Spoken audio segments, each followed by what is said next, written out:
Hello, everyone. Thanks for joining us. We're going to get started in just a couple of minutes.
Hi, everyone. Just going to give folks another minute to get on the line here. Thank you.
All right, I think we're going to get started. Hello, everyone. My name's Chloe Duchesne. I work for Copyright Clearance Center. Before we get started, just a couple of Zoom webinar details to share with you. Audio today will be streaming via Zoom through your computer speakers or headset. If you have any trouble with the audio, please disconnect from computer audio and dial in using an area-specific phone number from the reminder emails. All attendees today will be in listen-only mode, but we would love to hear from you. So please do put your comments and thoughts in the chat thread and submit your questions via the Q&A button on your toolbar. With that, I will hand it over to Jennifer. Thanks so much, Chloe, and thank you for everything. Welcome, good morning, good afternoon, everyone. If we haven't met before, I'm Jennifer Gibson. I'm the chair of the program committee for this year's meeting and the head of open research communication for eLife. We are now embarking on day 2 of this year's OASPA conference, and we're so glad that you're here. Yesterday was just fantastic. It was a rich and broad discussion on the chat, on Slack, on Twitter, as well as live on the calls. And I wonder how it might be changing your thinking about the future of open scholarship so far. And I'd love to hear from you. So I will see you online on the discussions. Our next session will explore lessons from small and scholar-led publishers. Our chair is Salmina Mokgehle. I'm sorry, I didn't ask you how to pronounce your last name, so please correct me. She's associate editor, Mentee at the South African Journal of Science in the field of agriculture and forestry in South Africa. Please carry on the questions and discussion in the chat window and on Slack in the first instance, in case the chairs and question moderators can't reach Twitter in time. We've got some superior multitaskers in our group here, and I'm not among them. So please help the rest of us to follow along.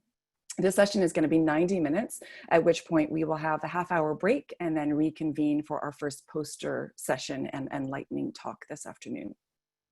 The meeting continues to operate under the terms of the participant agreement, which you see on the slides between sessions and on Slack. So please do raise a hand to Bernie if you have any concerns.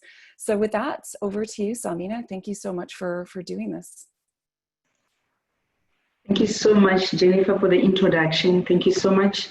Welcome, everyone. Greetings. Good afternoon, good morning, wherever you are from. Good afternoon from South Africa. Such an honor to be here. Thank you so much for the organizers for the opportunity to share the session. So I'm the associate editor for the South African Journal of Science in the field of agriculture. I'm also a researcher in agriculture, working for the Agricultural Research Council. I'm excited for the session today. And because of the rise in the open access publishing, that has created an opportunity for the scholars, to have a more significant influence over the research and how it is disseminated. It is for this reason that today we are meeting to have a discussion on the small scholar experiences, the lessons that we've learned, and the way forward into channeling that. So just to kickstart our session, we're going to have 4 presentations from different experts. As the chair today, in closing, I will also give a small presentation. So we'll allow questions at the end of the 4 presentations. We'll have our engagements that way. You are welcome to post your questions in the question and answer tab so that we can have a further discussion.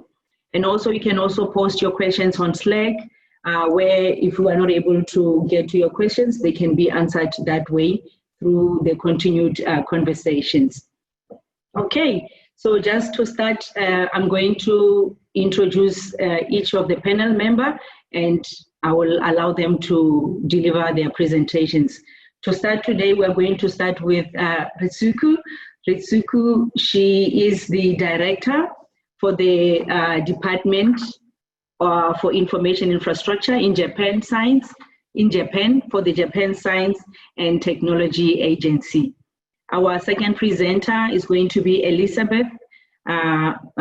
She's with the agency of the University of São Paulo in Brazil.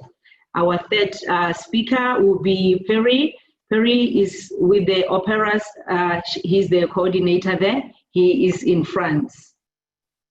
So to kickstart the session, I will allow you, Ritsuko, just to give your presentation, and the second speaker will speak, and we'll follow through that way, and we can have the questions at the end of all the presentations. Thank you so much. It's your time now, Ritsuko. You can take us through. Thank you. Thank you, Salmina. So let me share my screen.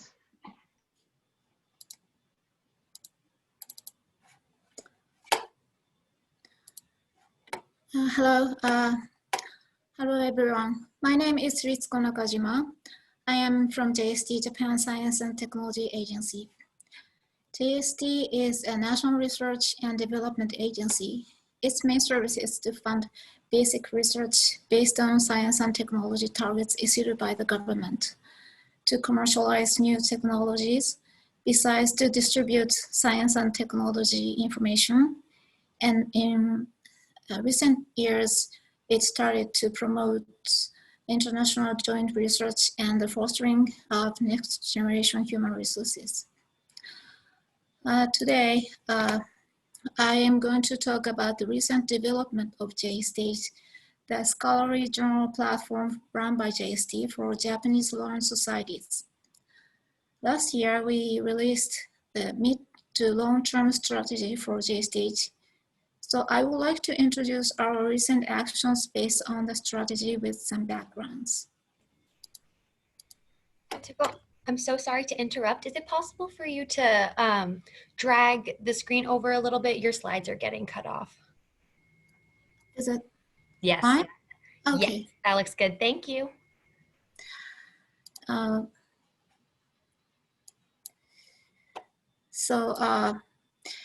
JST was launched in 1999, so we celebrated its 20th anniversary last year. Its mission is to improve the ability of Japanese scholarly journals to disseminate their research output globally.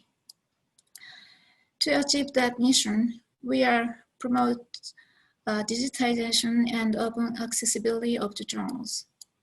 We provide learned societies with functions to publish and operate their journal contents, as well as information on journal publishing that would contribute them to improve their content and management.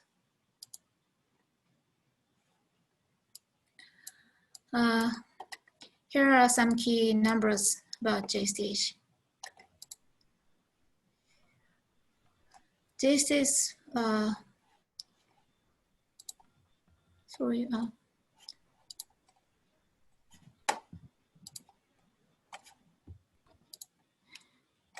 now we host 3,130 titles and more than 5 million articles. They are published by 1,740 learned societies. These numbers are continuously increasing. We got more than 300 million downloads last year.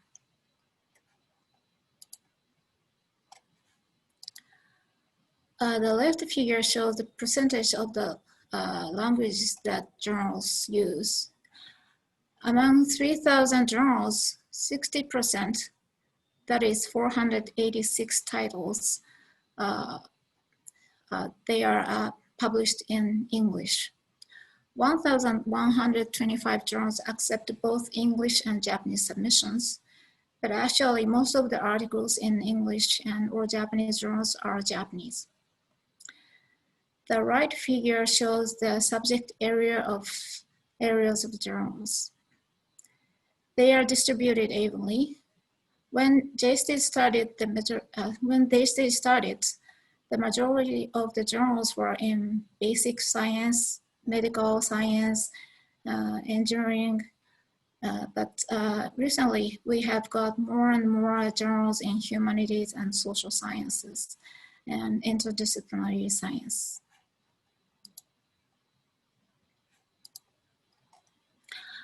Most of the journal articles on JSTH are freely accessible. Actually, 80% of the journals on JSTH are free. Here we don't say they are all open access journals, but just freely accessible. Because the publishers, learned societies, don't claim that they are open access. There are some barriers for them to transfer to open access. I will explain it later. Among 2,611 free journals, only 82 use UCC license.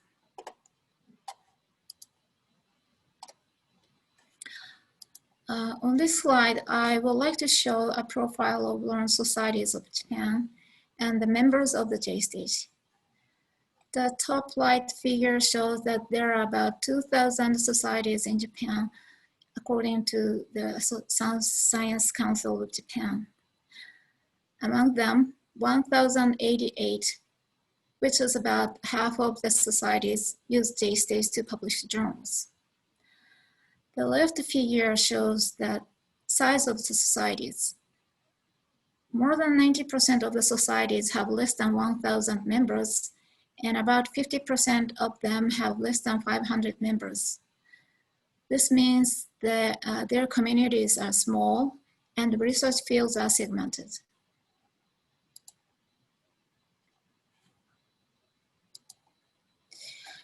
I summarize the challenges for small societies in publishing journals, which we learned through conversations with societies. The first two bullets are about the size of the community.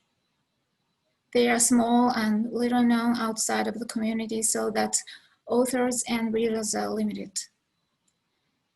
Many journals publish articles only in Japanese. Necessarily, the community becomes domestic.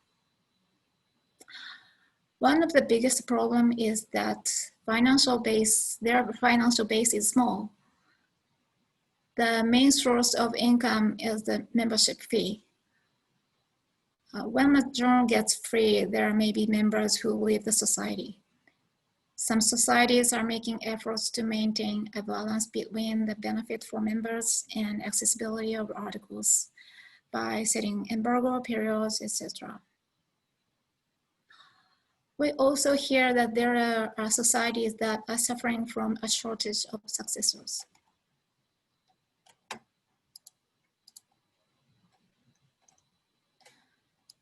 Due to the smallness and weak financial base, the following tasks are heavy burdens for them. Administrative work on receiving screening of submissions, editing manuscripts and uploading files to JStage. In particular, making full XML files are very heavy task for them. To implement new trends in publishing, like publishing policies, functions of systems, forms of publication such as preprint, etc. To prevent plagiarisms and research misconducts are also heavy tasks. JST cannot help those tasks directly, but we are taking measures to help them by system improvements and sharing information.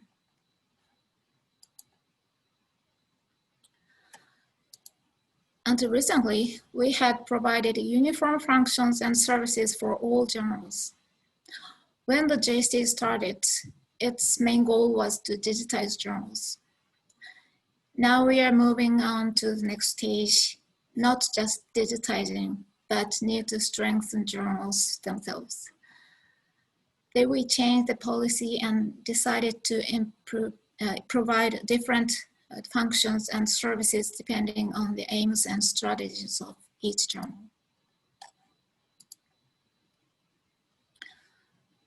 Based on that idea, we released the mid to long-term strategy last year.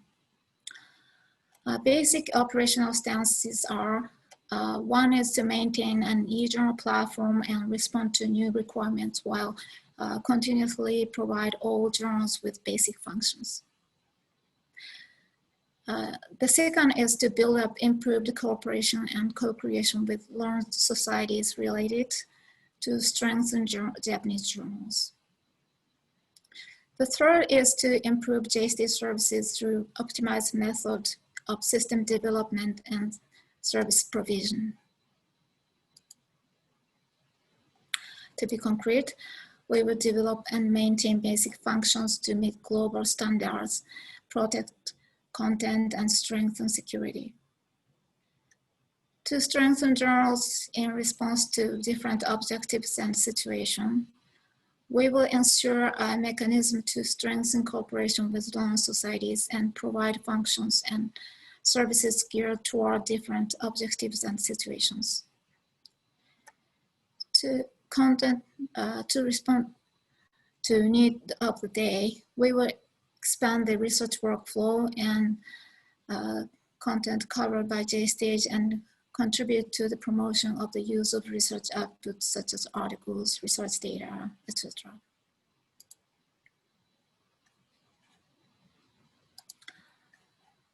Based on the strategy, we are implementing new measures such as the data repository that was released this April, support tools for XM production to be released this weekend, the support for DOAJ application, and a journal consultation program. Let me show the details about the journal consultation program and the data repository.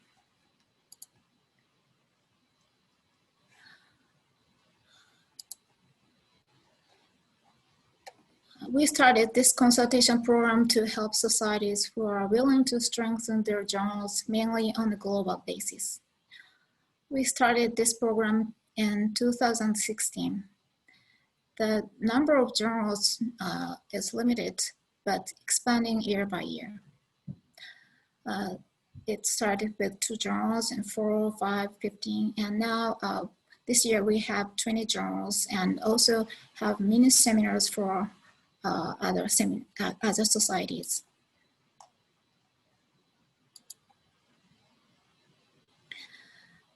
This is a collaboration with societies and JST. JST makes a contract with a consultation company that specializes in publishing. Learn Society apply for the program, then the program starts. The journal is analyzed by the consultant and the society develops plans to improve the journals by the advice. JST facilitates the project. We receive reports during and after the program from both of them, and sometimes we form a part of the reports to share the output from with other societies.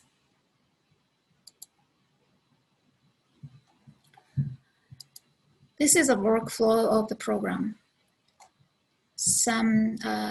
There are some key themes at the bottom. In the consultations, some key themes are concerning business strategies. They calculate the costs and revenue for a new business like open access transformation, or such as open access, or a plan to introduce internationalization into the editorial board. As for branding, they investigate the measures to transit to international originals, to improve documents for authors, to be indexed in major databases, to acquire good metrics, or to enrich information on the journal website.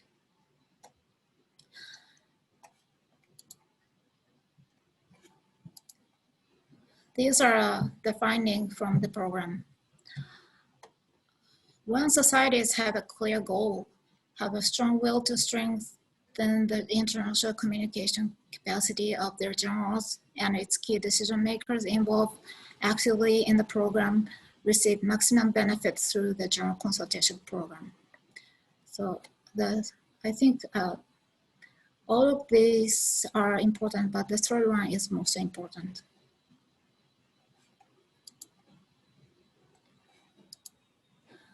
Through this project, we found some barriers for societies to transform to an original. Let me raise some examples. They concern that there are important journals with a long history might be regarded the same as OA journals with poor quality. The image of OA journal is not necessarily good, especially for established researchers on the board of societies. As a solution, some societies started a new OA journal instead of transforming an old one. They need to consider the cost balance between the number of submissions and APC, as well as the benefit for society members. Also, administrative work on change regulations of societies to make decisions on procedures of articles in past issues are heavy for small societies.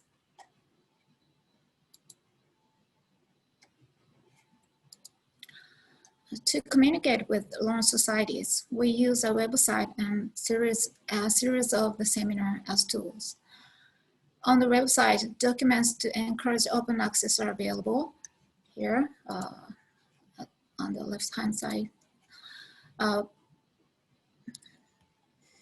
such as an open access guide or Japanese translation of DOAJ documents like that.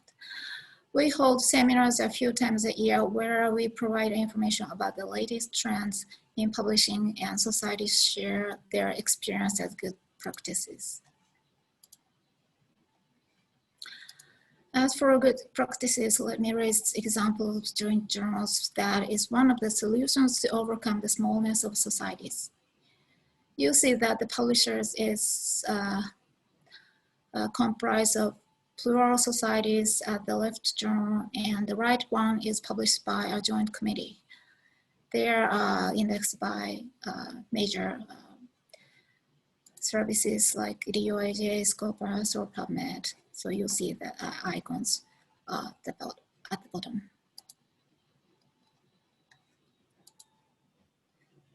So this is my last slide. We launched the data repository JStage Data this April. The purpose of JSTAGE data is to provide a platform to disseminate evidence data of articles published by JSTAGE journals in response to the trend of open science. This is still on the trial stage, but we are planning to establish a systematic procedure to receive data from more journals within this fiscal year. So that's it. Thank you for your attention.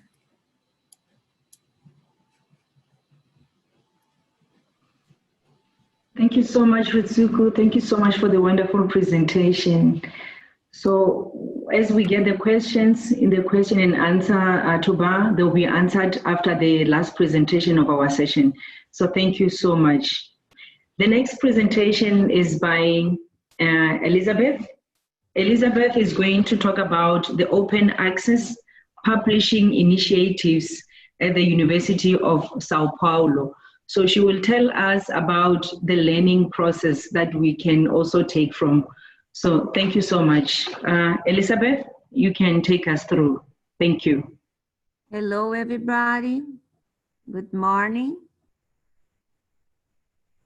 I will share my slides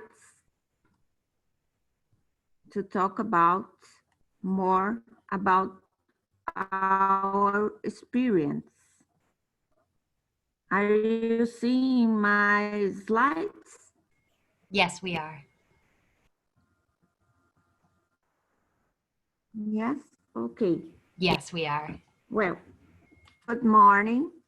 My name is, as I said, Elisabeth Dudziak. I am librarian, a Brazilian librarian, and I coordinate some of the activities of portals and digital libraries at the Universidade de São Paulo, in São Paulo, Brazil.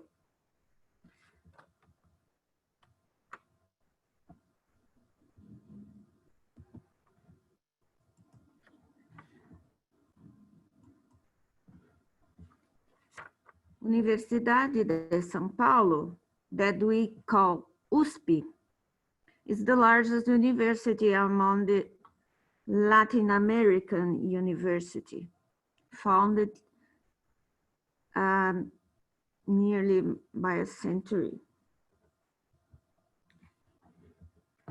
Here we have many activities related to learning, research, and cultural initiatives.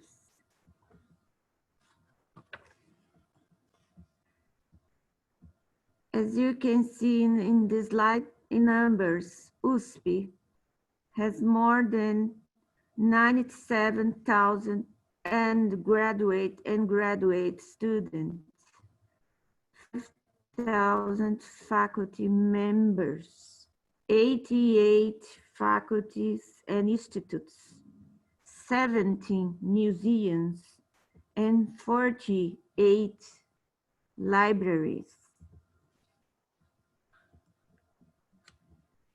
In order to improve the visibility of university publications, last year there was created the agency USP for scholarly communication, with main lights on establish academic information management strategy at USP, contribute to the excellence of education and research activities, coordinate 48 libraries, their collections and services, promote wide open access to information, manage portals and digital libraries of the university, register and preserve USP's scientific, academic, artistic, and technical publications, and promote its visibility. Also support publishing activities at the university. In numbers, we manage 10 portals and digital libraries, in addition to other services and products, as we can see on this slide. Sorry.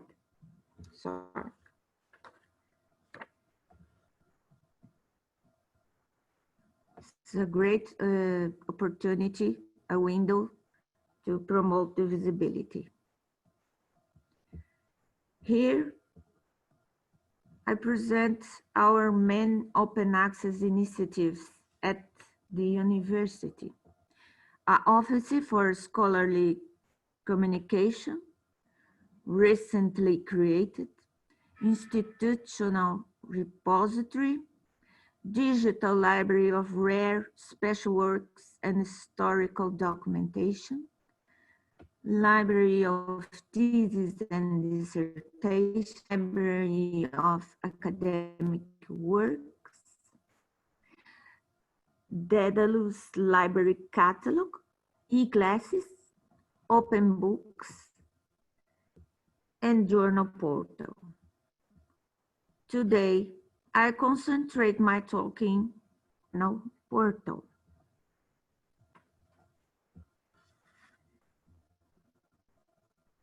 As we can see,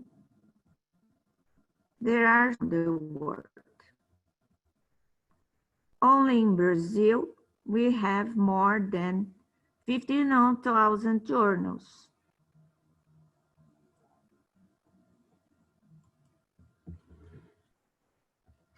At the journal portal of Universidade de São Paulo, we have now 193 journals, all in the OJS platform. In Portuguese, we said OJS. To prevent plagiarism, we use similarity check from cross-ref.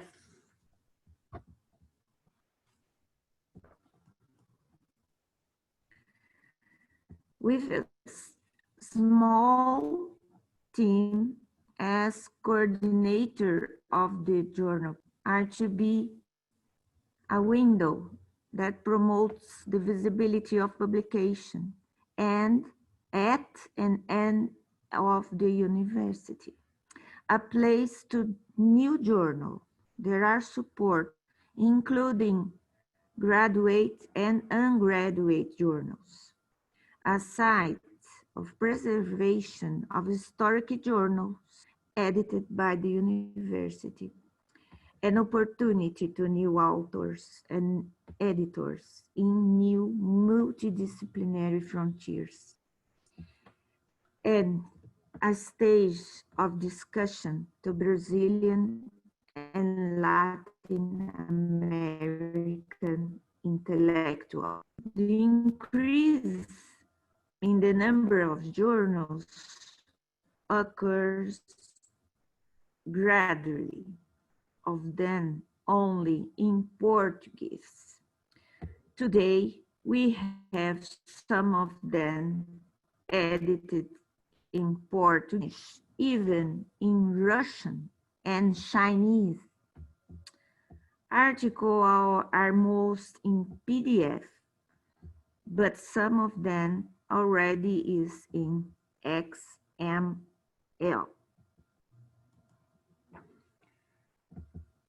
Our articles is published in different research areas, as you can see.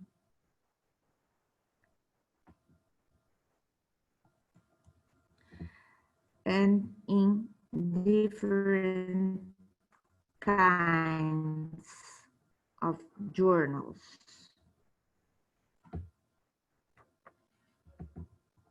The evolution of papers has been positive so far. In terms of access, did not be the same. A slightly falling can be observed.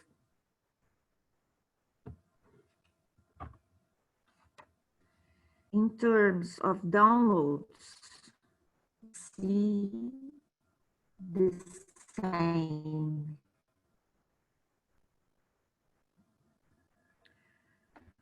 The university publishing financially, but as we can see, in which journals did not receive financial support. In 2020, we have support 58 journals.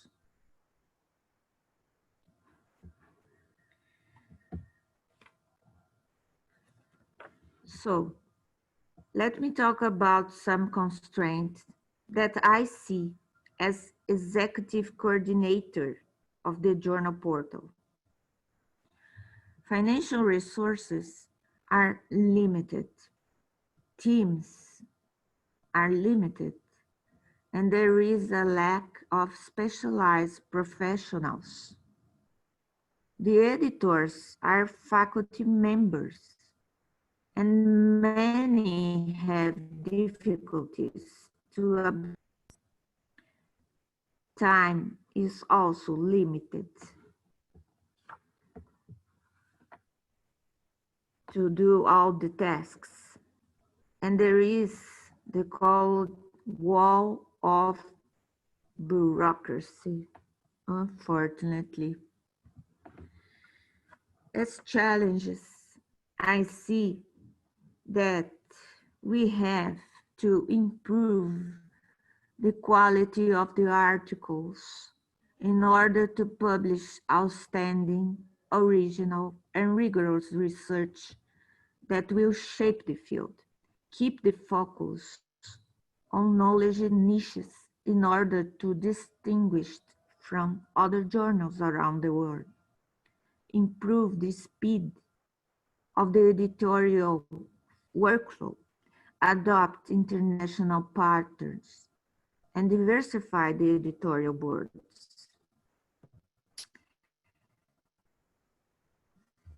Improve the journal visibility. Invest in academic journals is important to OASPA, but I think it must be a priority at the university. So that's what I would like to share with you. Thank you for attention. Enjoy the other talks. Thank you so much, Elisabeth, for the wonderful, wonderful lessons. Thank you so much for the presentation. We're grateful for your time. There are questions that are coming through into the question and answers toolbar. So once we are done with the presentations, stay put, Elisabeth, so that you can assist with answering some of the questions. Now we move over to the next presentation. Pierre, thank you so much for your time also. You are going to be our next presenter, so over to you. Thank you.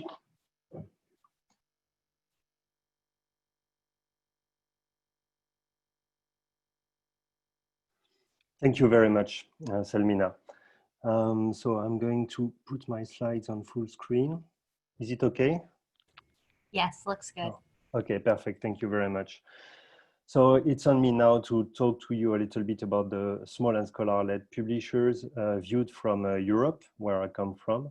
And I'll try to submit to you an hypothesis that, that we can discuss, if you like.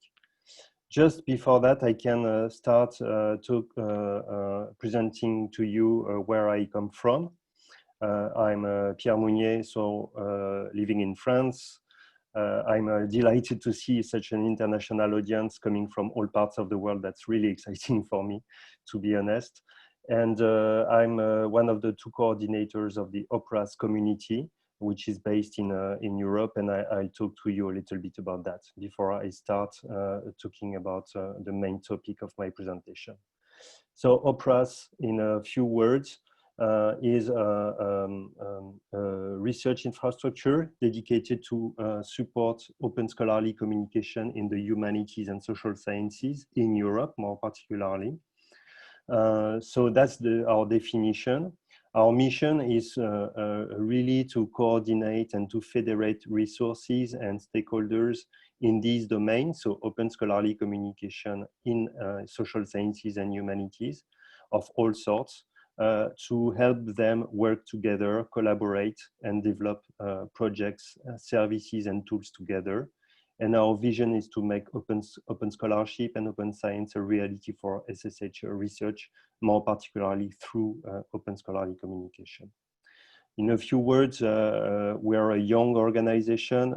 Now we are gathering 56 organizations, members, if you like, from different countries, mostly in Europe, but not only. We have also members in Canada and in Brazil,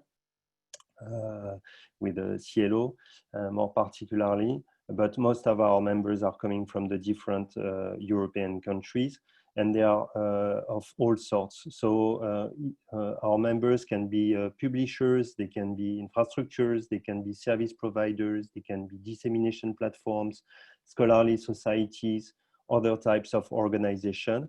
And most of them, they deliver specific services in the domain of scholarly communication in SSH.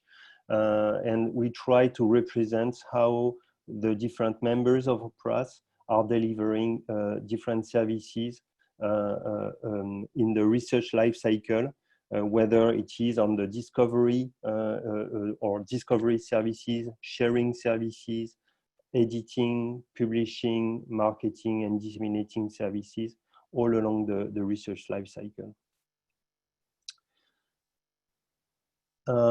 Regarding now the topic of the panel and my presentation, amongst our members, we have scholar-led publishers, such as Open Book Publishers or Ubiquity Press or Open Edition Press as well. We have university presses such as UCL Press, Stockholm University Press, University of Göttingen, the press of the University of Göttingen. But we have also amongst our members networks of university presses, such as the European Association of University Press, with whom, for example, we organized the workshop 2 days ago on multilingualism that was just before the OASPA conference. Or such as APES, which is the national network and association of Portuguese university presses. And also we have some SMEs, such as Lexis Editorial in Italy, who are providing editorial services for universities, for example. So this is by observing these type of members, how they interact, how they work together, that I'd like to propose to you something.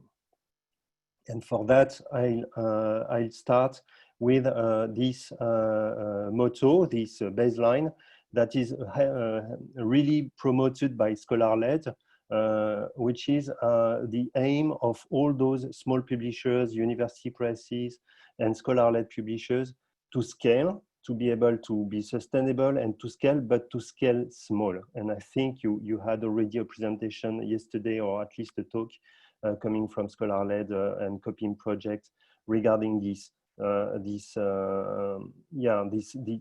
aim of scaling small.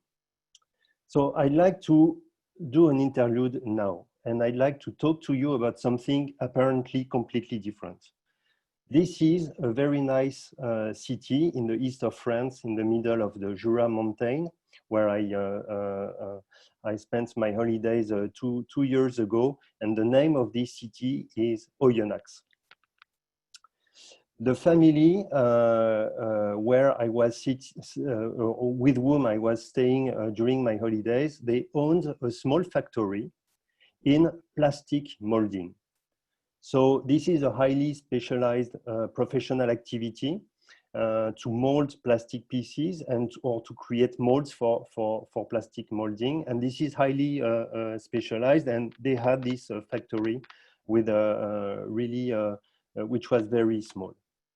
discussing with them, I realized that in fact they were not alone, but that in this small city in the middle of the mountain, there was a valley with a lot of small factories doing exactly the same thing, plastic modeling.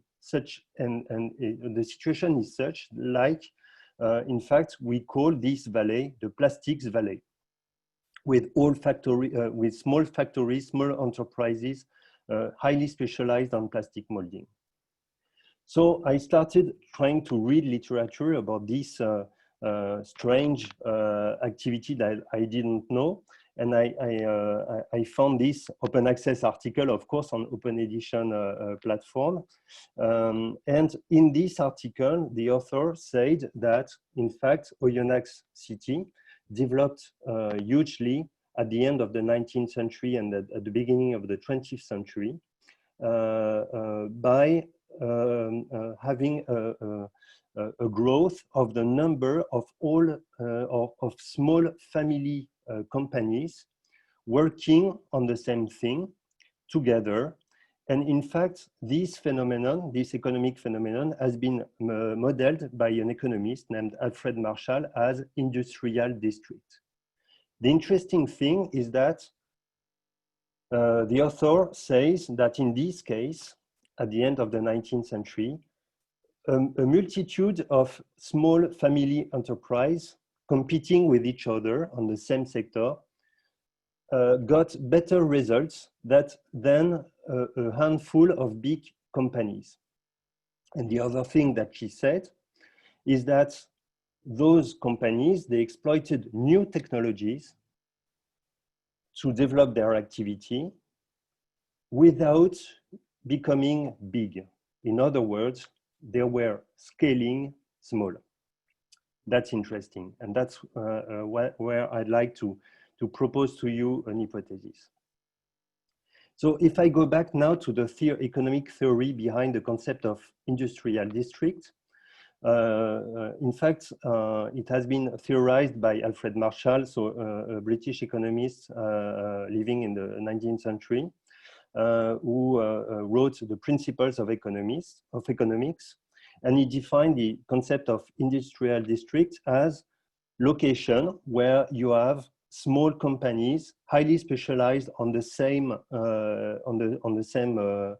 sector, who compete with each other. They are very close together in the same area. So they compete with each other, but they also cooperate by exchanging information, by sharing resources. So they are some sort of co-competitor. So they are in competition and in cooperation at the same time. And they scale small. So they really stay small and they don't grow bigger, in fact. And this concept of industrial district has been reworked in the second half of the 20th century by Italian economists, because there was the same phenomenon in the north of Italy after the Second World War, where you had valleys and areas highly specialized in the production of specific goods, with small companies, very competitive, very innovative, cooperating and competing with each other at the same time. Okay, so now I try to apply this concept to our small and scholar-led publishers. And the question I'd like to ask you is, can we consider small and scholar-led publishers as an industrial district? So let's take the different criteria one after each other. First, are they small size companies or small size organizations? Yes, check. Are they specialized in the production chain on the production of very specialized objects? In that case, let's say scholarly research output. Yes, check. Do they do intense exchange of information between themselves, like in a community? And I think that, for example, OASPA conference in one of the places where this kind of exchange of information takes place, but also the different networks they are working in together, so check.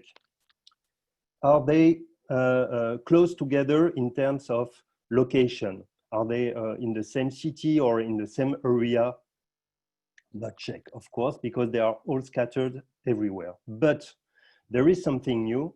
which is the development of digital technologies, digital communication technologies. And we can talk to each other on a very daily basis now, wherever we are situated. So let's say that in fact, they are close together in virtual Vinicity, check. Because the context is completely different from the 19th century or even from the post-war era. Do they benefit for a circulation between themselves of skilled human resources? Because this is one of the main interests of an industrial district, is that those small companies, they can share and have highly skilled, because they are specialized, so they need skilled human resource to be able to produce specific goods. So they can benefit for a free circulation of human resources between the different companies. And I think that in our case, it's not the case yet. So there is still work to do on that because it's more difficult. But this is just an hypothesis, and I'd like your feedback on that hypothesis. Do they share, and that's even more important, do they share between themselves to be able to scale small support functions, such as research and development on tools, production tools, such as editing tools, for example, research or sharing marketing functions? Do they share common access to financial resources, which are crucial for the development of any kind of activity? Do they share platforms, for example? And I think, once again, we are not yet there completely. So now, I think that this is what I know for the moment, but I think that currently there is a number of projects which are underway, which try to collect more information about the status, the situation and the landscape of those scholar-led small university presses or publishers or publishing initiatives.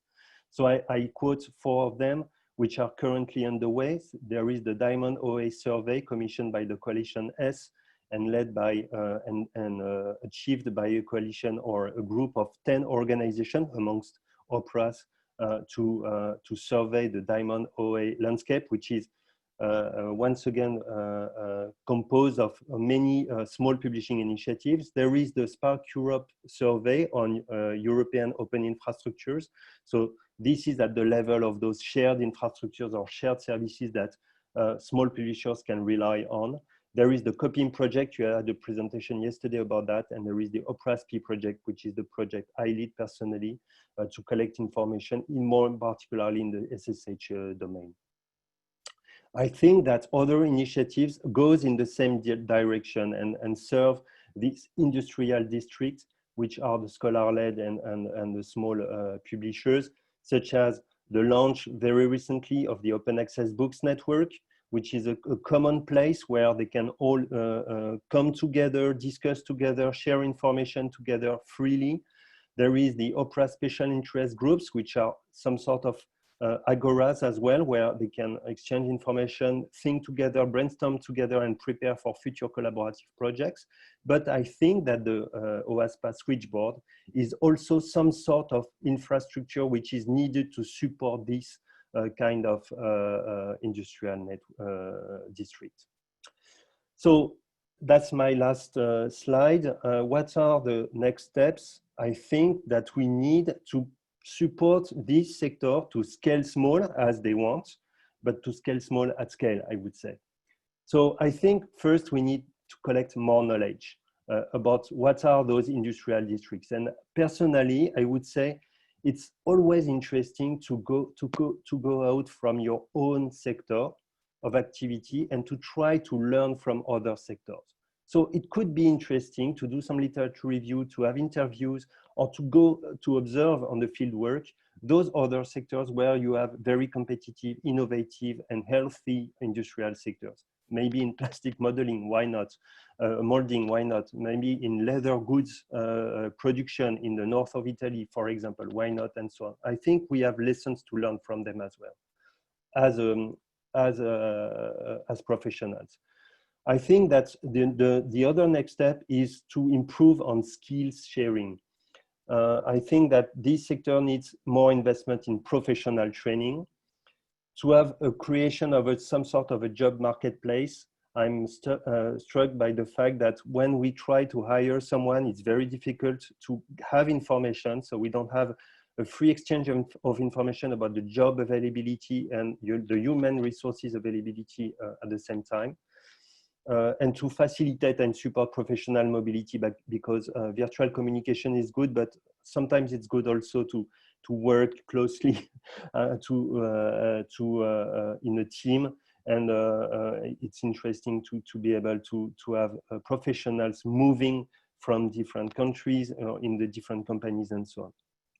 And of course, that I think the main important thing is to continue developing mutualization between those small publishers or scholarly-led publishers, to continue developing common tools and services such as the switchboard, but there are many others which are needed, the platforms, of course.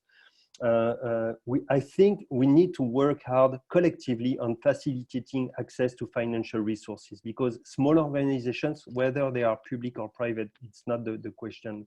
They really struggle to have access to financial resources to invest and to develop new services or to keep up to date to the state of art. And of course, we need to support each other in this sector. I like a lot the concept of co-petition, where we compete with each other, which I think triggers and support innovation, but we cooperate a lot and we support each other because we need all of us all together. So I think that's my last slide. In fact, I think that OASPA has a critical role to play in that, to support all this. And that's it for me. So thank you very much. Thank you so much, Pierre. There's so much that I take from your presentation. Thank you so much. Sincerely appreciated. We'll also allow you to answer some of the questions after I give my small talk. So my presentation, it is just to take maybe from the recommendation that you've just made, that we need to put investment in professional training.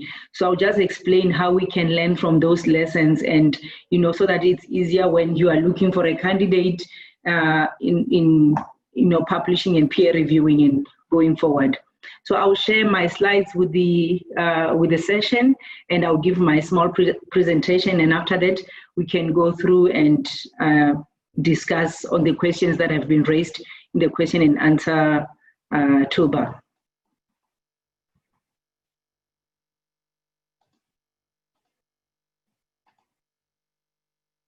Okay, hoping that everybody is able to see the slides.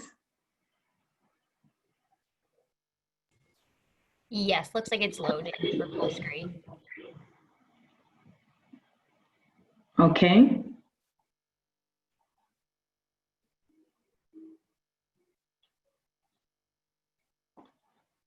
Is it fine? Chloe, are you able to see? It has not loaded full yet. Do you mind clicking the presentation button again? Okay.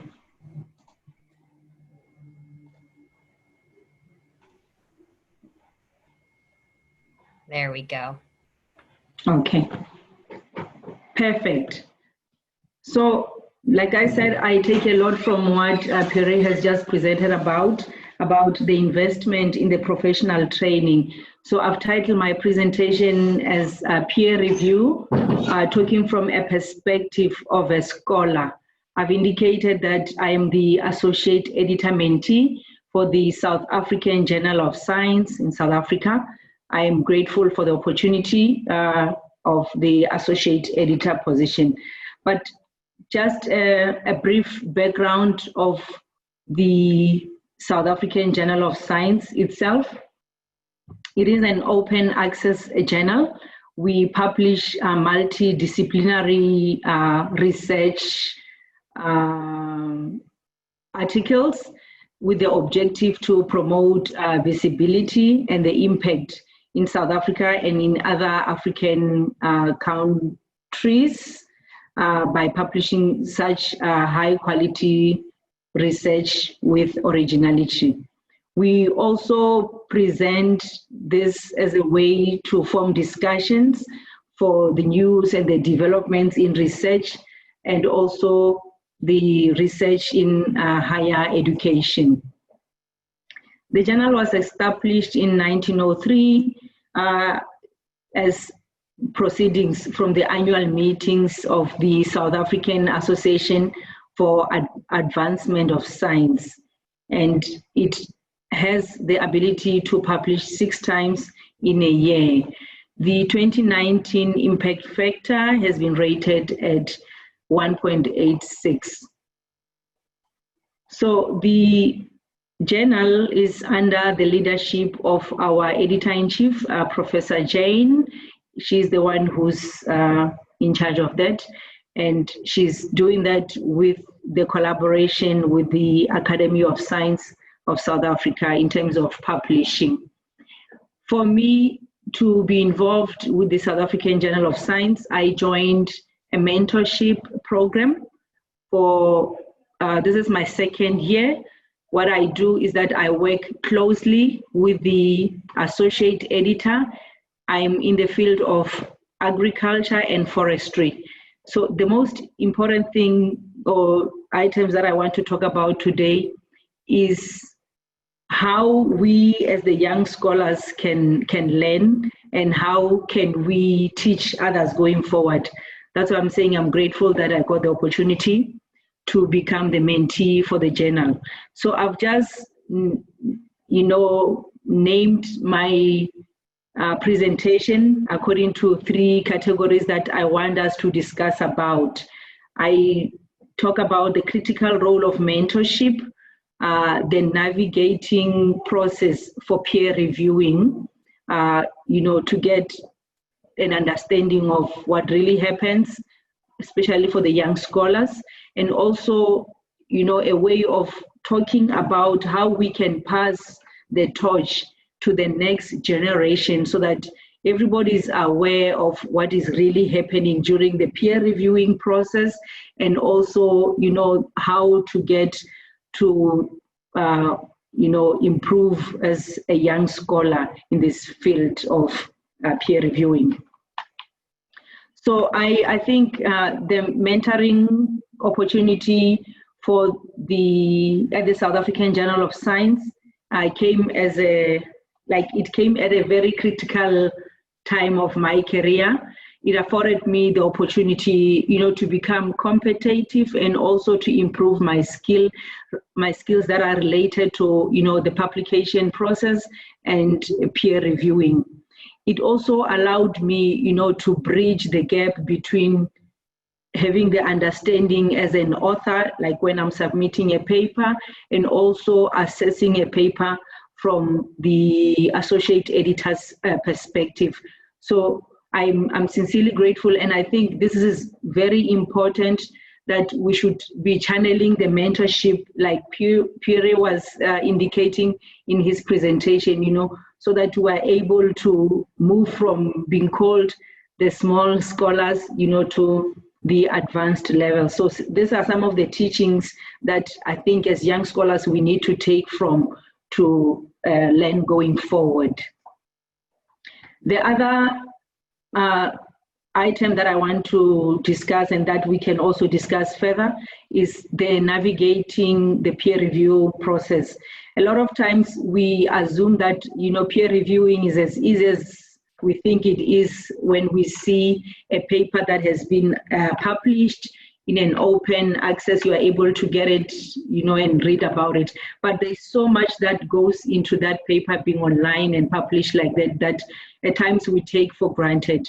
So I think navigating the peer review process is challenging. It is a challenging exercise because there are so many important factors that go into the peer reviewing process. Specifically, as an early career researcher or a scholar or a scientist, you might at times need a direct advice or sort of a recounting of the basic principles that you want to to take along into peer reviewing. So I'm sincerely grateful for the teachings from the South African Journal of Science, and perhaps in our discussion, some of us, we can just indicate our learnings so that we can learn from each other. Just in closing, the biggest one for me is passing the torch to the next generation, to say that, as the associate editors who have been in the game or with certain journals, this is what you have learned, and how can the young ones take from what you have learned. So I think the mentorship program, as I've indicated, this could be for associate editors like the journal that I'm with has done, or it could also be with involving some of the reviewers, according to different sections, so that they are able to learn, and also to bring the research into the public domain. Like the conference is doing now, it has just brought, a lot of discussions, and people are able to learn about different perspectives of peer reviewing. And also the recognition, this could be in terms of awards for the reviewers, their contributions, and so on, clearly to motivate people and, to get them tuned and interested into learning about the peer reviewing processes. So yeah, that is just in short my presentation for today. So I'm going to just stop sharing my slides, and I will invite the other panel members so that we can start discussing the questions that are in the question and answers toolbar. And yeah. Okay, thank you very much, Salmina, and Yes. everyone. And I'm just checking you can all hear me okay? Yes. Great, okay. So we have a few questions here, and I'm going to start with one for Ritsuko. And apologies if I pronounce anybody's name incorrectly. So we had a question about standards and criteria for journals joining. And the question was, is there a specific form that journal societies or editors need to fill in before they become eligible for the program? The questioner is really saying that it looks like you have a really good list of requirements, and it would be interesting to see the kinds of questions you ask. So if there is such a thing, perhaps you could share the link to that afterwards, but if you can say something about that, that would be great. Yeah, thank you for the question. Actually, we don't have the uniform list of the requirements. Instead, there are not so many societies who apply for the program. So we receive some response to the society, and we will usually have an interview with them, and ask what they are willing to do through this program, and what kind of journals they are aiming to be, or something like that. And this year we had a specific theme to that is to apply for DOAJ. Then after that program, they are required to apply for DOAJ. So this time, the theme was very clear, and we didn't have much question about that. Great, thank you very much. Another one for Ritsuko. There's been a couple of questions about copyright and licenses. So one of the questions, I'll give them both together. One of the questions was about why only some, or I think the number here that the questioner has put is why only 82 of the journals on JStage use a CC license. And the other question was around, do you provide any guidance on licensing or copyright to your journals? Yeah, that's related that I showed that showed the example during my presentation. That is that comes from that societies are kind of afraid of being open access journal. So just they make their journals open, but they don't declare that they are open access journals. So yeah, that's why only 82 journals announced that they are CC license on their journal. And for as for the information about CC license, we, as I show in during my presentation there, we provide open access guide on our website, and it includes the information about CC license. And also we invite some lawyers in specializing licenses at our seminar, and also we provide that slides of the seminar on the website for societies also for who were not attending at the seminar.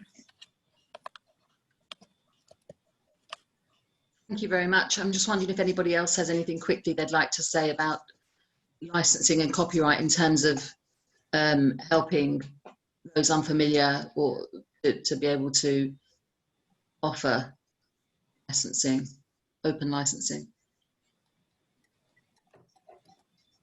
Yeah. Okay, well, shall I move on? So we've got a couple of questions for Salmina about peer review. So one of the comments was that the peer review mentorship you spoke of is exemplary, and the question is, at what stage would a mentee graduate from the mentorship program? When would they feel confident enough to manage peer review, and when and how do associate editors pass mentorship on? And I'll just quickly mention the other one because it's connected, and that's just about the crucial nature of peer review, the fact that article volumes are continuing to grow, and this is one, I suppose, for everybody that could chip in here. How do we not exhaust that reservoir of goodwill that we have from peer reviewers?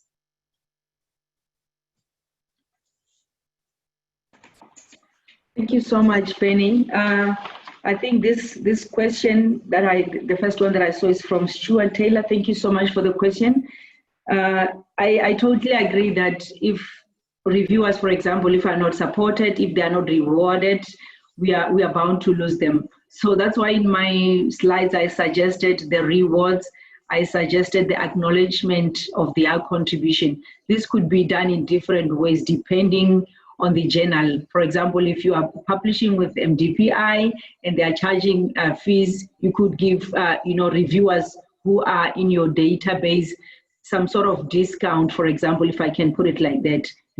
That serves as a motivation for a reviewer, because without such contribution, peer reviewing process is almost non-existent. So they are very important. I think the second question you asked about, when would a graduate be ready, to stand alone, if I'm correct, yeah? Penny? Could you say that again, Salmina? I'm saying the second question you are asking, when would a graduate or a candidate who's been trained, when Yes, do I think will be ready to stand on their own? Okay, exactly. So yes, so I think depending on the subject, what happened in my case when I was appointed for the mentorship program, they had certain requirements. They were not looking for somebody they are going to start afresh, you understand? They were looking for somebody who already has some sort of understanding about the peer review process, so they have their own requirements. So I would say when you set up your requirements to appoint a candidate, you should sort of scale that and see where you will start supporting them. So I think that is very crucial. When do I think one will be ready? It depends on the working relationship between their mentor and the graduate mentee in the program by themselves. I think, yeah.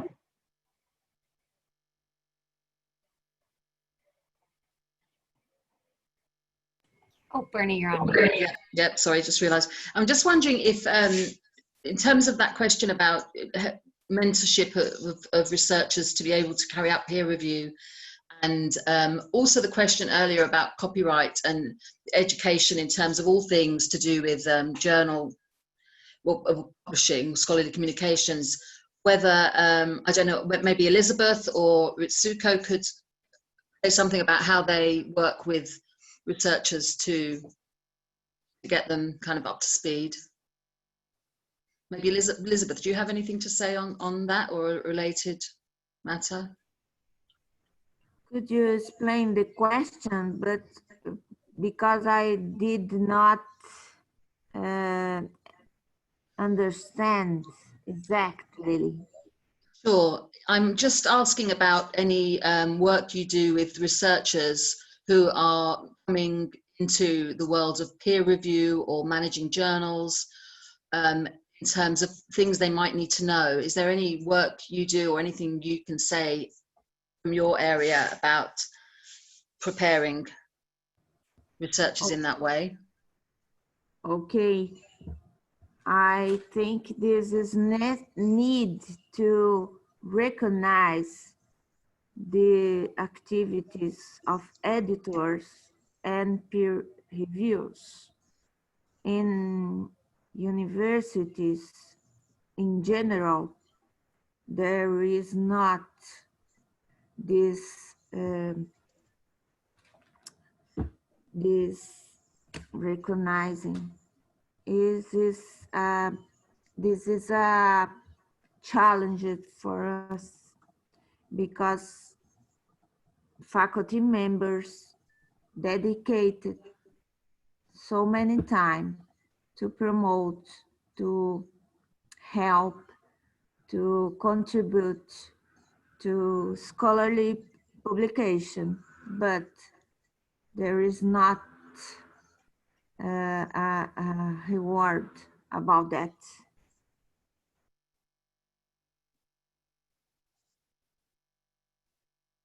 Thank you, Elisabeth. That's great. So moving on to the subject of scaling small, we have a couple of questions here directed to Pierre. So I think I'll put them together. One of the questions is about what are the fundamental benefits of staying small, or the other way around, what would be the risks of relying on a small number of bigger organizations? And then the follow-up question is about why do we need to scale small in the digital age? And I'm assuming that the proposition is that shouldn't digital make it possible to be more ambitious or bigger? Yes, thank you very much, Bernie, and thank you for all those who asked these questions, because indeed you're right. It's not obvious that we should scale small. The question has to be answered because, more particularly, because in the last decades, for example, in every sector or in most sectors, and maybe more particularly in the academic publishing sector, different stakeholders wanted to grow big and to become big and to dominate the market, let's say, by just their size, in fact. So this is a really counterintuitive proposition to scale small. I would say that first we have to understand that scaling small, or the concept of industrial district, relies on the fact that in a specific sector, the economy of scale doesn't apply completely.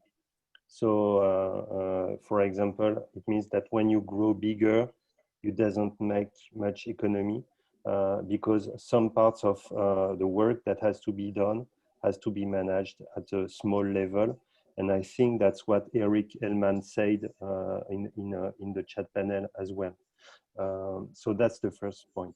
The second point is that, of course, the obvious reasons supporting the idea of scaling small is that when you stay small, you keep your agility, you keep up on innovation, you can adapt yourself very quickly to a change of condition, for example, such as COVID-19, for example. It's easier for a small organization to adapt to a change of condition or change in a big change in the economic or political or in the sector environment.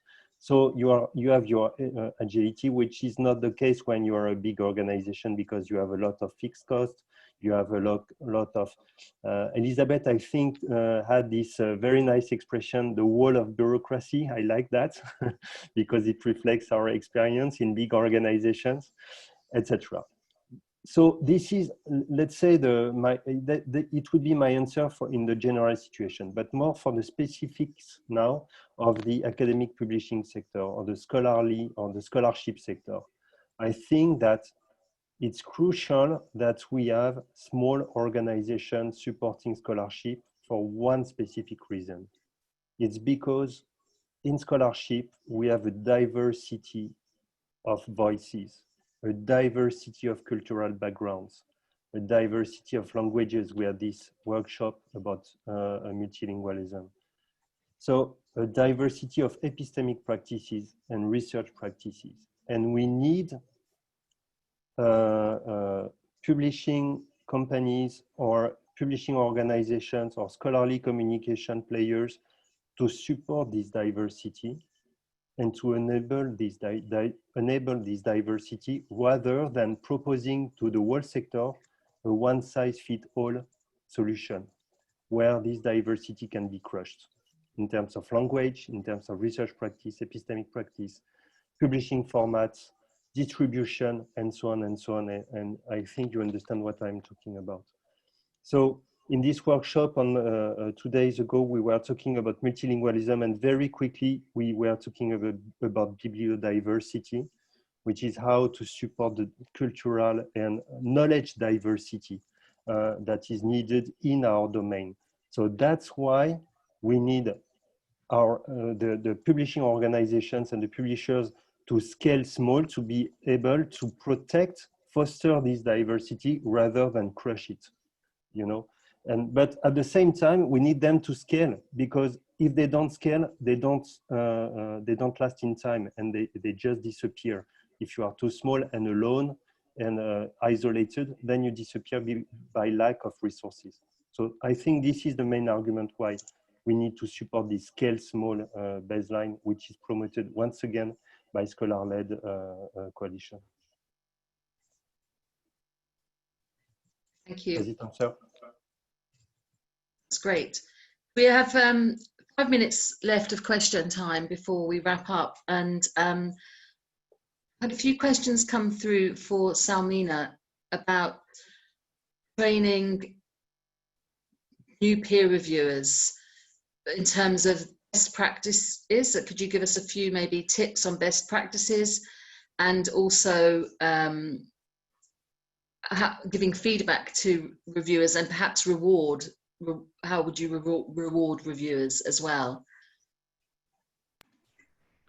Okay, thank you so much. The simplest things is like saying a thank you. I'm looking at the question by Sonia, where she's asking about the ideas that I can share about, in terms of giving feedback for the rewards to the reviewers and so on. So from our South African Journal of Science, we usually send a very special thank you for somebody who has agreed to review a manuscript for us, for example. So that goes a long way, because it is just a thank you at that time. But it goes a long way if you are able to thank somebody before they can actually start the reviewing process. So I would say, let's start it from there, thanking the reviewers and acknowledging their contribution. So in terms of reward, it will depend, like I indicated, from the journal, how your journal operates. Are you able to give discounts to people? Are there charges that you're charging to people? Are you able to offer your reviewers, you know, some free time within the journal for a certain time, you know, for them to just familiarize themselves with the journal and, you know, enjoy the journal website and so on? So that can vary from one journal to another, how they want to, you know, reward their reviewers. It's not really a standard one. So yeah, I would say that. In terms of the practices that one can take from about peer reviewing and learning, I would say for me, because I work with a senior candidate who has been reviewing for so many years, she's well published. It is such a great opportunity because they take you along. They are not only giving you papers, you know, to assess only, you know, they give you the opportunity to learn yourself and, you know, really go through the process. So it will depend also from one candidate to another, but, you know, moving, you know, step by step together, it makes it so easier. We usually have meetings, you know, we discuss the manuscript that we've received, you know, we also separate, and according to the specialty, you know, I'm given the opportunity to go and look for reviewers within our database. You know, such small activities, they go a long way and they teaches one a lot. I'll just say that in summary. Thank you. Thank you very much. Okay, I'm going to stop the questions now because we have 5 more minutes till the end of this session. So I'll just give you a couple of minutes to wrap up and close Salmina before we move on. I'll remind everybody that they can continue the conversation on Twitter with OASPA 2020 or over on our Slack workspace where the questions and some of the comments and links in the chat will be posted later, as well as the recording when it becomes available. So if you can just close us out, Salmina, that would be great. And I'd like to say thank you to all of the speakers and delegates on behalf of OASPA for another excellent session. Oh, you're on mute.